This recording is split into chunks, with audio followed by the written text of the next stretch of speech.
अस्सलाम वालेकुम दोस्तों। आज के इस हाईली डिटेल टॉपिक में हम माइटोकॉन्ड्रिया के बारे में जानेंगे, जिसमें हम बहुत ज़्यादा डिटेल एनालिसिस इस टॉपिक का करेंगे। इसमें हम कवर करेंगे बहुत से मिस्टीरियस क्वेश्चन, जैसा कि माइटोकॉन्ड्रिया को पावर हाउस क्यों कहते हैं।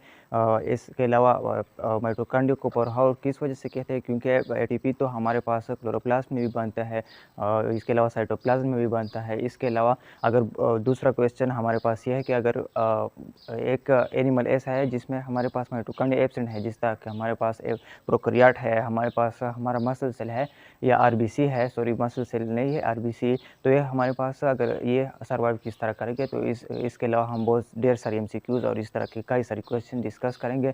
तो चलिए स्ट्रेट अवे अपने इस टॉपिक के आउटलाइन में चलते हैं और इस टॉपिक को हम 2 पार्ट्स में डिवाइड करेंगे। तो ये इस टॉपिक का पार्ट 1 है। तो हमारे पास इसका आउटलाइन फर्स्ट ऑफ ऑल हम माइटोकॉन्ड्रिया का फर्स्ट ऑफ ऑल इंट्रोडक्शन और डिफिनेशन पढ़ेंगे। इसके अलावा हम एरोबिक रिस्पायरेशन, एनारोबिक रिस्पायरेशन को टच देंगे। इसके अलावा हमारे पास डिस्कवरी, ऑकरेंस है। इसके अलावा आरबीसी की लाइफ स्पेन है, जो बेसिकली हमारे पास माइटोकॉन्ड्रिया के एब्सेंस में हमारे पास गुजारती है। इसके अलावा हम इस बहुत सारे टॉपिक से रिलेटेड एमसीक्यूज़ को डिस्कस करेंगे। इनहेरिटेंस, माइटोकॉन्ड्रिया हमारे पास किससे आता है, हमारे फादर से और हमारे मदर से आता है। इसके अलावा हमारे पास इसका शेप, साइज़, एनाटमी, इसके अलावा मैक्सिमम नंबर किसमें होता है। तो इसके अलावा बहुत सारे कंसेप्चुअल क्वेश्चन हम इस टॉपिक में कवर करने जा रहे हैं। तो चलिए स्ट्रेट अवे अपनी टॉपिक की तरफ आते हैं। तो सब फर्स्ट ऑफ ऑल इसका डिफिनेशन जो है हमारे पास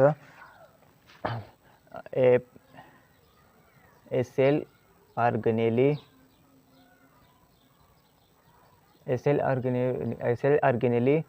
covered by or surrounded by double membrane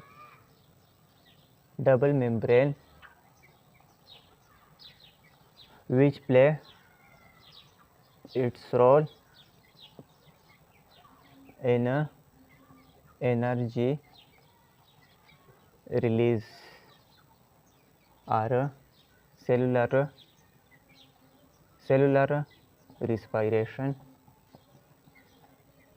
तो ये तो हुआ इसका डिफिनेशन। जो एक बेसिकली जितने भी इसके अलावा ऑर्गेनेलिस है, सेंट्रियोल हो गया, हमारे पास साइटोस्केलेटन हुआ, और इसके अलावा राइबोसोम हुआ, भी ढेर सारे हमारे पास ऑर्गेनेली है। ये इन पर हमारे पास कुछ इनमें से ऐसे है जिसमें आउटर मेम्ब्रेन जो होता है वो बिल्कुल एब्सेंट होता है। कुछ ऐसे है जिसमें हमारे पास डबल मेम्ब्रेन होता है, जैसा कि माइटोकॉन्ड्रिया हुआ, क्लोरोप्लास्ट हुआ, प्लास्टिड हुआ, न्यूक्लियस हुआ, और कुछ ऐसे जिसमें इस पर सिंगल मेम्ब्रेन होते हैं। तो ये डबल कैटेगरी में आता है, और इसका जो रोल है हमारे पास सेलुलर रिस्पायरेशन में अपना रोल अदा करता है। तो इसके अलावा हमारे पास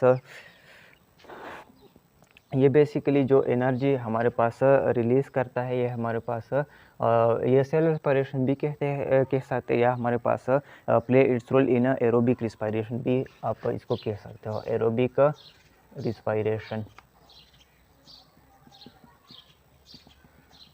रिस्पायरेशन में भी ये अपना रोल प्ले कर सकता है। एरोबिक रिस्पायरेशन हमारे पास किन स्टेप पर मुश्तमिल होता है, तो हमारे पास इसमें हमारे पास एरोबिक रिस्पायरेशन में हमारे पास जो स्टेप्स है वो फर्स्ट ऑफ ऑल हमारे पास ग्लाइकोलाइसिस है। इसके अलावा हमारे पास क्रेब्स साइकिल है। इसके अलावा हमारे पास इलेक्ट्रॉन ट्रांसपोर्ट चेन है, जिसको हम चैप्टर 5 में डिस्कस करेंगे। और हमारे पास एनएरोबिक रिस्पायरेशन में हमारे पास 2 स्टेप्स होते हैं। एनएरोबिक रिस्पायरेशन, इसमें हमारे पास 2 स्टेप्स होते हैं, जो कि हमारे पास है हमारे पास नंबर 1 तो इन दोनों में एरोबिक में और एनारोबिक में कॉमन है। इसमें हमारे पास ग्लाइकोलाइसिस है, और दूसरा हमारे पास है रिडक्शन। जो ग्लाइकोलाइसिस में हमारे पास पायरुविक एसिड बनते हैं, तो इनका रिडक्शन हमारे पास एनारोबिक रिस्पायरेशन में होता है, रिडक्शन। इसके अगर हम बात करें तो ये हमारे पास साइटोप्लाज्म में होता है। साइटोप्लाज्म में हमारे पास होता है, या आप इसको साइटोसोल भी कह सकते हो। सोल। इसके अलावा हमारे पास क्रेब्स साइकिल और इलेक्ट्रॉन ट्रांसपोर्ट चेन जो होते हैं हमारे पास माइटोकॉन्ड्रिया, ये दोनों स्टेप्स हमारे पास माइटोकॉन्ड्रिया में होते हैं।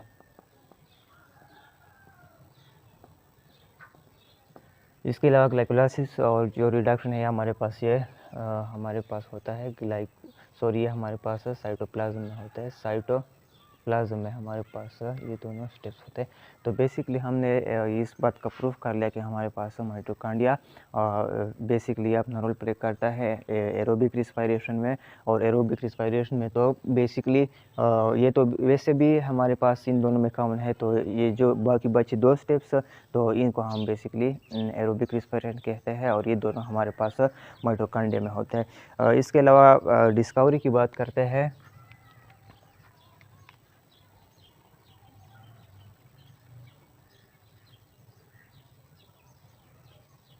हमारे पास डिस्कवरी इसको for the first time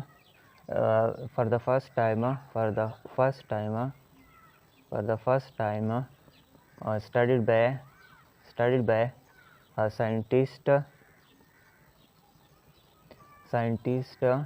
named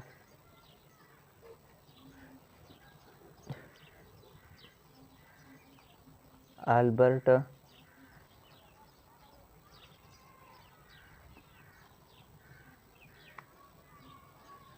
इसके हमारे पास for the first time by scientist named Albert विलिकर्सन।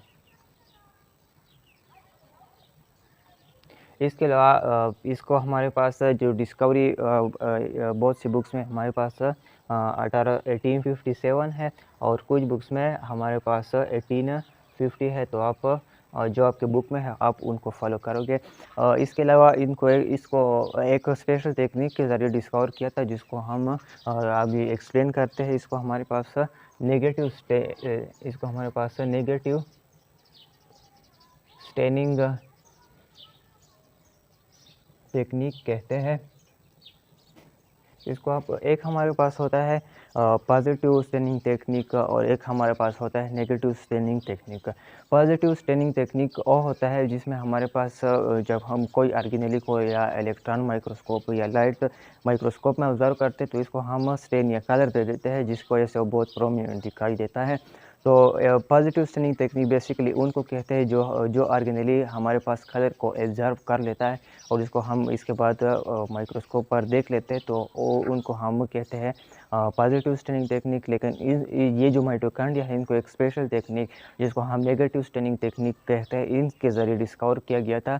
और ये बहुत स्पेशल डिस्कवरी है क्योंकि हमारे पास फॉर एग्जांपल ये लेट सपोज हमारे पास व्हाइट बोर्ड है और ये इस पेन का जो हमारे मार्कर का हमारे पास कलर डिवाइड है तो इन दोनों में वाइट और वाइट में डिफ्रेंशिएट करना बहुत मुश्किल हो जाता है।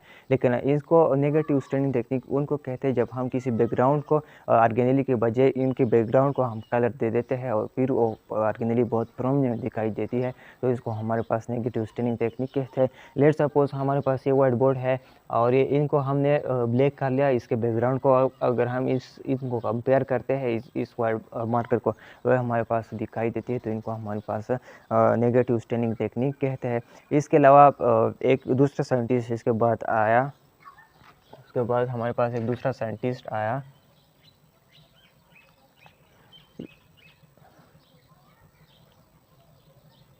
इसके हमारे पास जो दूसरा साइंटिस्ट है इसका नाम हमारे पास है रॉबर्ट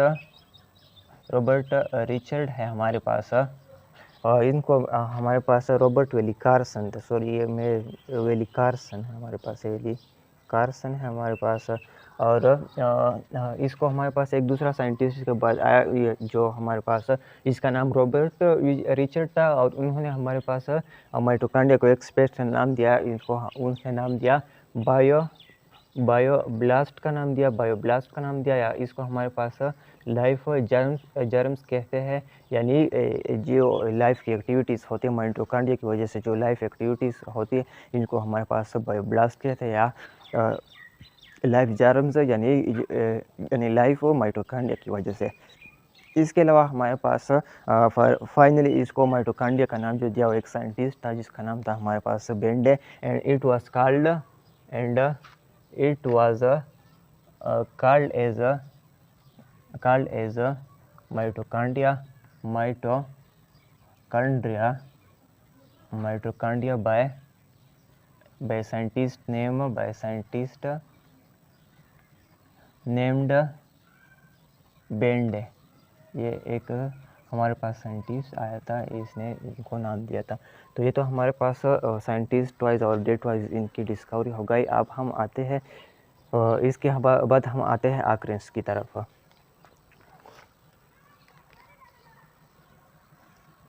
ऑकरेंस की तरफ हम आते हैं कि माइटोकॉन्ड्रिया किन ऑर्गेनिज्म में होते हैं। तो माइटोकॉन्ड्रिया ऑल एनिमल्स या इसको all living organisms except prokaryote